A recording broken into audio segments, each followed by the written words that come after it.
Welcome to the very first episode of the lab sessions with Bruno Benjamin, your beautiful host. Today we have a very special guest because I'll give you a little bit of context here. We started the journey of Door together.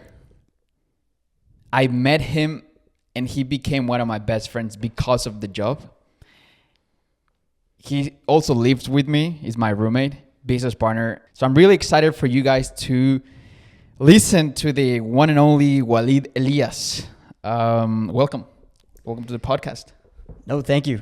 Thank you for having me. It's a pleasure. I know that you're starting out this journey of podcasting and well, I don't even know if this is a podcast. It's more so just because here's the thing. This is my train of thought. When you say that it is a podcast, then you want to be really structured and formal. It's like you're committed to do all the episodes, and you know what? You don't want the commitment. You're just like, dude, whenever I feel like I'm just gonna raw talk to the mic and get it done. I want it to be really informal. I want it to be yourself. I want it to be just you taking all your thoughts and just be vocal about everything you want. So what I want to do with this is just more so you being yourself. Like, don't hold back on anything. Because when you say podcast and you're really structured and formal and you want to get A, B, C, and D, here I just want you to just go raw.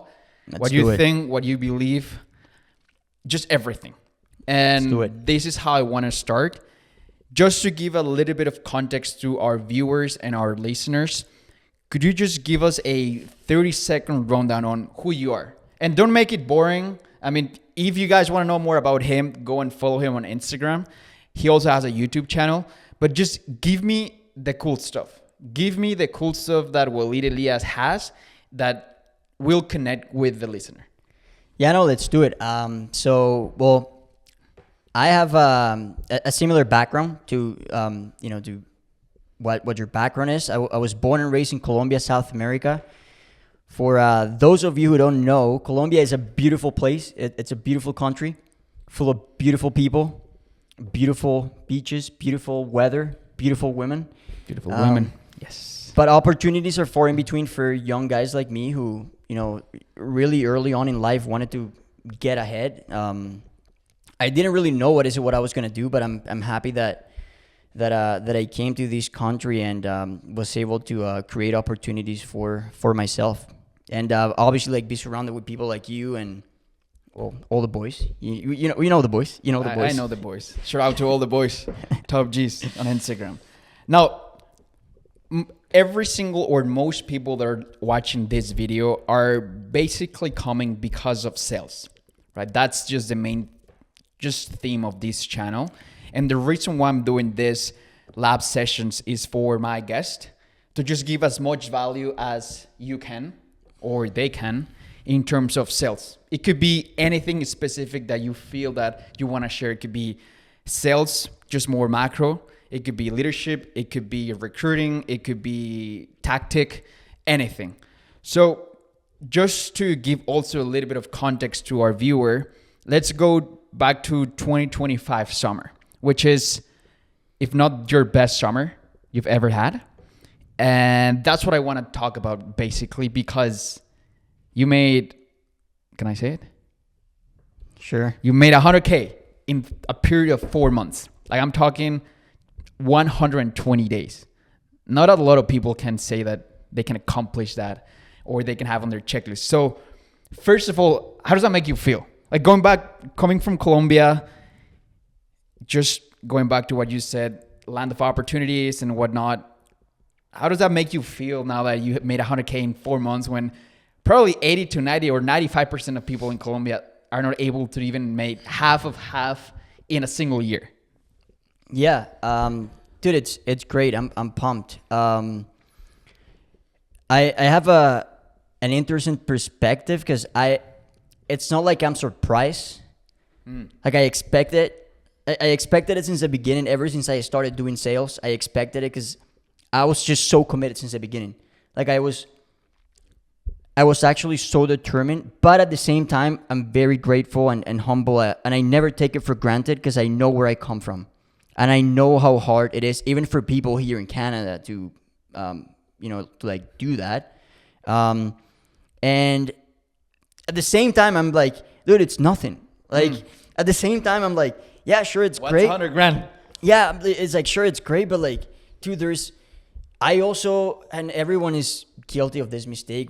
I find myself comparing to other people way too much, and then I see other people making $500,000 in a summer, hitting golden doors, Shout out James Fraser and Ty Dayton. Shout out James Fraser and Ty Dayton. Like, dude, they make it seem so easy. And now, so like, I see that kind of people, and I'm like, dude, I have so much to grow. And so, yeah, sure, it's great. But it's like, I expected it because I know how hard I work, and I know all the amount of hours that I've put into studying. And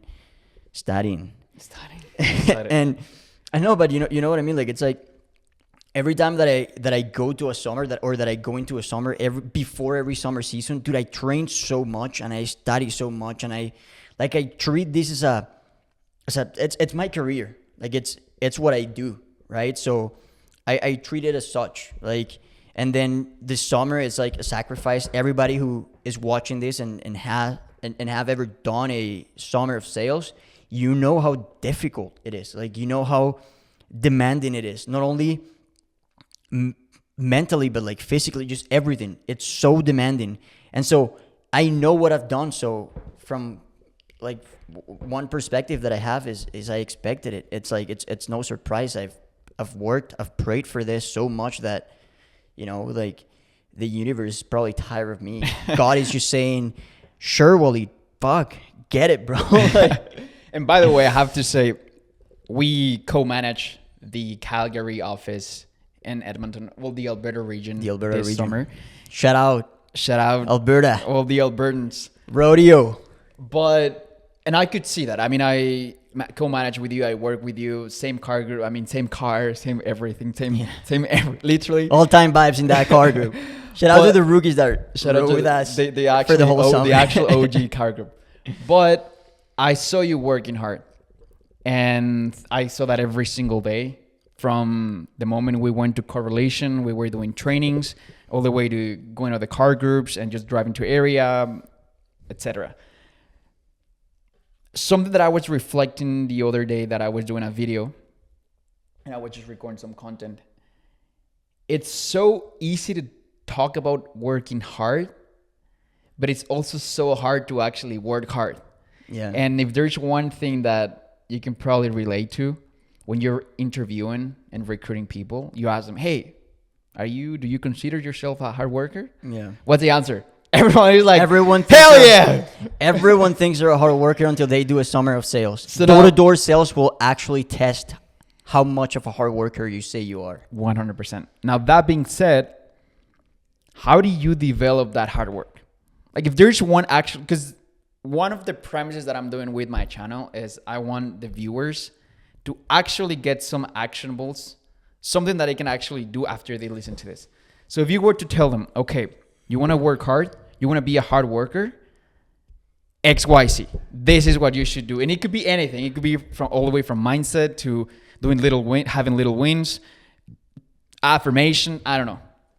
Dude, it's like, I've always believed that your mind is a muscle just like every single other muscle in your body. Okay? I'm not as much as of a gym guy as you are. Like, I know you work out way more and you take it more seriously, but the same way you develop your biceps, you can develop your mind, and it's a muscle. Like, and I don't want to get into all these David Goggins like bullshit. It's just like, yeah, like, polish your mind. You all know, like, everybody knows that at this point. It's like, dude, you have to work hard so that you get used to working harder. But it's actually like scientifically proven that if you actually work hard, if you actually do hard things, your brain gets used to doing more hard things. So like, just work. Like, I honestly wish there was like a spiritual, more deep answer that I could give you, but it's just like, dude, if you want to learn to work hard, you gotta like start working hard. Like, it's at the beginning, and even I feel it at the beginning of every summer. The first day when I'm back, dude, the first 2 hours, the very first day you knock on the entire year, the very first 2 hours of that first day of the entire summer, dude, they feel like 10 hours. The first 2, and then you look at the clock and it's like, holy shit, it's 3 p.m. and I feel like I've worked so hard. And then, dude, the next day you go out and it's like, oh, yeah, it's way easier. And then the next day, and then by like a month in, you've been working 8 hours consistently every single day. Now it's easier. So you gotta throw yourself out there. Do you believe in the way 75 hard challenge before the summer so that you go balls to the wall and then you're ready? Do you believe in those sort of activities before the summer? I mean, to callous your mind? I've done it. Like, I've done the 75 hard before, but I don't like. You don't believe it. I just don't think that is what made me a hard worker. Gotcha. Like, I don't, dude. You have to do all the things. Yes, you have to do the cold plunges. You have to do, not because of the cold plunges, not because of the health benefits, not because of none of that bullshit, but because like you have to get used to doing hard things. Sure, but at the end of the day, you gotta just literally throw yourself out there. Just like do it, man. Just throw yourself out there. It's gonna be painful, but if you can resist that pain at the beginning, if you can just take yourself through those hard moments and you just stick to it, it's gonna become easier. And then cool thing is, in that process you get better at sales and you close way more people. And if you're closing more people, dude, who doesn't like the job when you're closing people? Yeah. Right? You know those days when you're just like, dude, you're buzzing, bro. Yeah. You're going through area. You feel like a rock star. You're saying hi to the neighbors. Everyone knows you. You have like 3 trucks parked on the same street. You're servicing the accounts the same day. Dude, you feel like a rock star. So like, then it becomes easier. But you have to get through that moment. And that's what's hard. That's when people quit. But dude, I wish I had like a more actionable than just, dude, fucking do it. Yeah. You know? And sometimes it's just that simple. Yeah. It's just executing, commit and execute. Now, let me ask you a question. There's a lot of people that are going to be listening to this that they don't still grasp the idea of what door-to-door is. Yes, we talk about, hey, it's just you knocking a door, pitching and selling your service or your product or whatever you're doing. But I still talk to people that they don't understand the grind. And that's where I want to go. It's just the grind of knocking 10 to 12 hour shifts every single day, Monday to Saturday, for 4 months, 5 months, 6 months straight. I don't think people realize the amount of work that entitles. So I want you to explain the viewers, what's that? Like, what's waking up every single day in a individual bed on your room? It could be a hotel, it could be a university dorms, it could be, we've been in postseason and preseason, we're sharing the same bed. Like, just explain that to the people here. Like, what is the door-to-door life look like on a summer? Like, dude, if you can just paint that picture, what is it for someone who doesn't know it? Yeah, so dude, it's so door-to-door is, what we do is at Core, we work for a great company, by the way. I think that, you know, the company obviously makes it way easier, but what we do is we go and sell, we sell pest control. So we go and sell pest control for that company. And at Core, what we do is we hire people throughout the off season, which is the month of, you know, that are not summer or not considered summer. Mm-hmm. And what we do is we're training them and, you know, getting them ready for the summer. And then we just assemble that group. It's, you know, every manager gets assigned, let's say, like a city, a territory where you're going to be managing the, like the office. And we just assemble a team of killers. And then we show up to the summer, take the whole team. It's like I like when Jason, shout out Jason, he always says, shout out Jason. It's like a combination of a summer camp and a sports team. It really is that. It's a combination of, because like you have a bunch of guys that are on the same path as you. Like we all just want to get better, like emotionally, spiritually, but we also want to make a shit ton of money. And we're in a hotel in university dorms. We're like Airbnbs. We've stayed in Airbnbs before. And then it's just a bunch of guys that are just locked in and training every single day. I mean, the vibes are great. I love, that's the one thing that I miss every time I leave the summer is the office vibes. Everyone just like role playing at night, role playing objections. You see rookies knocking on other rookies' doors just to try and pitch them in the middle of the night. So it's like that's a core what it is. But I always like to say, as much as we like and as much as we love to go and sell, it's the culture that we develop. I believe that let me ask you a we're question. the best at developing cultures. Let me ask you a question. Do you think, to put you on the spot right here? Yeah. Do you think we are the managers, and shout out to Juan because he's also the trifecta. Yeah. Do you think we are the ones who have the best culture at Aveda? I think, and I'm not just saying this off my ass. We've proven this. We have a track record, but I believe that the Latinos, man, like Juan, you and me, we are the best culture creators in the entire country. That's like fucking true. Hands down. That's a clip right there. And I'm not saying we're the best. Like there's offices that beat us this year. I wanna leave that very clear. Like we're not the top producing office, but we have though some years on previous years. But at the same time, like the culture that we create, like the commitment that we get from our guys, and just like the overall vibes, like I hear from other companies and other, we were a door-to-door con, and I was talking to different companies and different industries, and it's very different. Like the way they run their programs is very different. Like for us, we run this as a brotherhood. Like when you think about it, we run this as a brotherhood. Like everyone who leaves the summer with us, they're like brothers. And when you think about it, we had just met them like 4 months ago. And so it's like, yeah, it's all-time vibes, man. The song, like, and being in our office is just all-time vibes.